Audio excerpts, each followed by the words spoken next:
Assalamualaikum warahmatullahi wabarakatuh. Perkenalkan saya Iin Basriah, peserta PKDP UIN Salatiga. Assalamualaikum warahmatullahi wabarakatuh. Waalaikumsalam warahmatullahi wabarakatuh. Gimana kabarnya Mas Suat? Masih semangat? Semangat.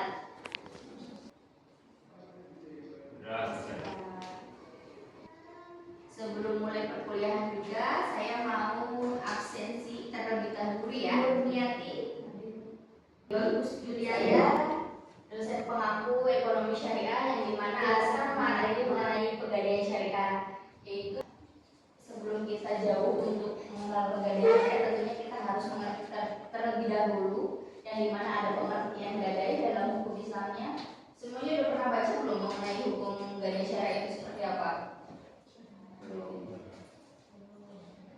Kalau boleh tahu kalian namanya masuk untuk Fakultas Ekonomi Syariah itu untuk jauhnya ke depannya itu seperti apa? Pandangan kalian itu tentang ekonomi syariah itu seperti apa sebenarnya? Ada yang tahu? Ya? Aku lebih dalam akar-akar yang ada di sesuai syariah. Sebelumnya kita ke konvensional, jadi lebih memperdalam tentang syariah. Oke, mungkin salah satunya seperti itu ya. Dari ya ini, salah satunya untuk ekonomi syariah itu kita mungkin akan sering terdengar jelas bahwasanya ada beberapa akar ekonomi syariah. Salah satunya itu mengenai pengertian gadai hukum ekonomi syariah. Menurut hukum Islam sendiri, bahwasanya ialah menjadi suatu barang yang mempunyai nilai harta dalam pandangan syara sebagai jaminan hutang atau memungkinkan untuk mengambil seluruh atau sebagian hutang dari barang tersebut. Dan di sini juga tentunya untuk jurusan ekonomi syariah pastinya harus ada dalil hadis dan Al-Qur'annya, yang dimana dasar hukumnya itu kita berlandaskan Al-Quran surat Al-Baqarah ayat 200. Dan di sini juga saya meringkas bahwasanya mengenai pengertian di gadai sendiri ialah menjamin meminjam uang dan barang dalam jangka tertentu dan menyerahkan barang yang bernilai sebagai jaminan hutang. Dan jika hutang telah sampai dalam jangka waktu yang telah ditentukan dalam perjanjian tidak bisa bayar hutangnya, maka barang tersebut menjadi hak milik yang memberikan pinjaman sebagai barang pengganti atas uang pinjaman. Maksudnya ngerti? Masnya mungkin apa? Sepengetahuan saya, gadai itu yang biasa disebut jalan. Gadai itu adalah ketika kita meminjamkan uang dengan akad, yaitu kita menitipkan barang sebagai jaminan dengan jangka waktu tertentu, sehingga kalau waktu itu melebihi batas yang telah dijanjikan, maka barang itu menjadi hak milik gadai. Ya, itu sesuai konsep syariah ya. Ada juga memang kita di sini tidak fokus untuk terkait mengenai gadai, tentang gadai syariahnya saja, melainkan kita juga harus mengulas tentang gadai konvensionalnya. Otomatis kita juga harus mengetahui bagaimana terkait dari gadai syariahnya seperti apa, gadai syariahnya konvensionalnya juga seperti apa. Dan sekarang juga mengenai gadai syariah, yang dimana gadai syariah itu akad gadai itu biasanya dalam syariah itu biasanya dinamai akad rohan, yang dimana secara spesifik gadai syariah tersendiri yang artinya itu tetap kekal kejaminan. Ada beberapa menurut mazhab mengenai rahan yang dimana memiliki arti penjamin penyerahan harta oleh pemilik di pemberian pinjaman menggunakan sistem gadai.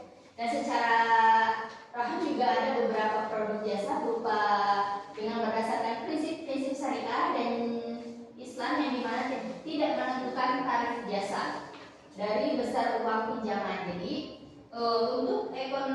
untuk gadai syariah ini tentu pasti berbeda dengan gadai konvensional, yang dimana kalau gadai syariah ini tentunya tidak ada tambahan uangnya, tidak mengandung unsur riba, dan tidak adanya keterpaksaan antara kedua belah pihak, di mana dua belah pihak itu tentunya saling mengetahui dan saling bersepakat untuk melakukan akad rohan tersebut ya.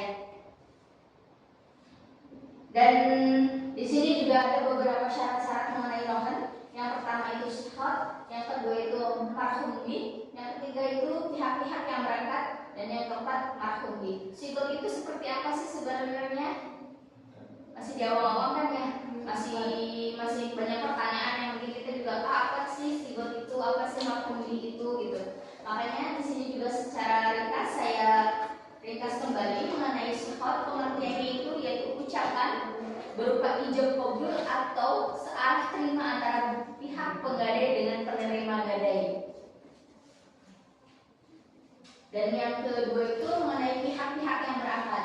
Bagaimana pihak-pihak yang berangkat ini? Yaitu berangkat cukup dengan hukum, cakap dengan hukum, mempunyai pengertian bahwasanya pihak rahim yang melakukan gadai dan mahkum yang menerima penggadaian itu melakukan perbuatan hukum yang ditandai dengan akal balik, yang dimana kenapa harus akal balik? Tentunya untuk transaksi penggadaian rohan sendiri, kalau kita belum balik itu tidak termasuk hukumnya, tidak sah untuk melakukan akad rohan.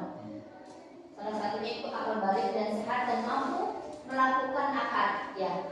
Sahnya akad itu salah satunya balik agar akadnya itu sempurna.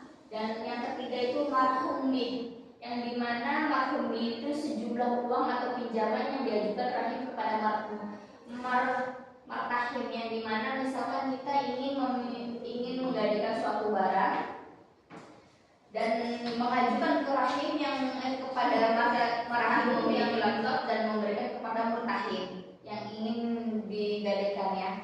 Dan yang keempat itu marhum, yang dimana dalam marhum ini wajib menyertakan harta kekayaan berupa barang maupun yang akan dijadikan jaminan. Jadi untuk syarat-syarat rohan tersendiri itu tentunya barang-barang yang bernilai, yang dimana barang-barang bernilai itu seperti ada tentunya nilainya itu kayak perhiasan, barang-barang surat berharga seperti mungkin kendaraan yang nominalnya mungkin lebih besar dan nominalnya lebih bisa untuk melakukan penggadaian. Karena termasuknya adanya sistem penggadaian ini secara garis besarnya mayoritas orang yang melakukan penggadaian itu membutuhkan uang. Benar atau tidak? Benar, ya kan ya. Tapi sesuai dengan apa yang sudah kita ketahui bersama, bahwasanya kita memiliki background ekonomi syariah, tentunya ingin melakukan penggadaian itu berbasis ekonomi syariah yang tidak melanggar peraturan Islam dan berlandaskan Al-Quran dan hadis. Nah, di sini juga ada beberapa akad yang memang terjenis dari akad rohan tersendiri yang biasanya dilakukan. Untuk akad rohan itu ada terbagi menjadi 4 akad.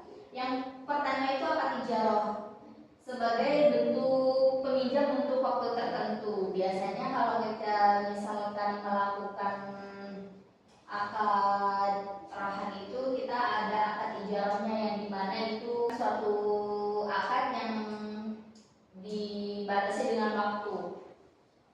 Dan tentunya akad rohan itu kan enggak lama ya, ada batas waktunya sendiri, maksimal itu 4 sampai 6 bulan. Lebih dari itu hukum akadnya sendiri itu boleh barang yang digadaikan itu bisa dijual ataupun bisa dilelang. Kalau misalkan konvensional sendiri mungkin dilelang, kalau misalkan kita sesuai ekonomi syariah itu dijual kembali atas dasar surat yang sesuai akad awalnya.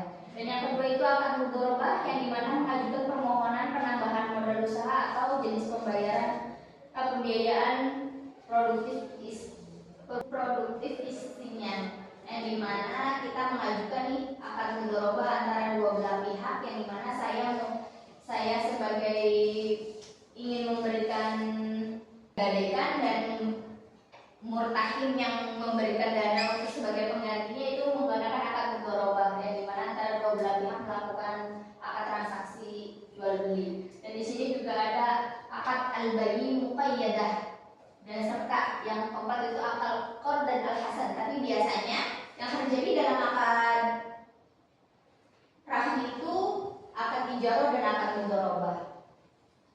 Dan di sini juga ada jenis-jenis mengenai barang gadai yang biasanya terjadi ialah barang-barang perhiasan, kendaraan, barang rumah tangga yang mungkin bernilai harganya, dan barang-barang bernilai seperti surat-surat yang berharga. Serta apa sih tujuan pegadaian syariah sendiri? Mungkin masih bertanya-tanya juga kan ya. Kalau kita mungkin nggak tahu hukumnya atau dasar hukumnya, ya udah sebatas kita butuh uang, butuh dana untuk mungkin usaha atau dan keperluan lainnya. Tapi selain itu juga kita harus mengetahui bahwasanya ada tujuan pegadaian syariah yang dimana membantu kebutuhan dana masyarakat secara cepat, yaitu menyediakan layanan pembiayaan yang halal, mencegah praktek adanya riba, meningkatkan kesejahteraan masyarakat. Dengan adanya pegadaian syariah tentunya kita merasa ingin kehidupan kita sejahtera tanpa adanya ketakutan rasa berdasar hukum syariah sendiri. Riba itu sangat diharamkan, ya kan ya. Jadi bagaimana caranya kita melakukan aktivitas sehari-hari, bermuamalah setiap hari itu tanpa adanya riba, benar apa enggak? Ya.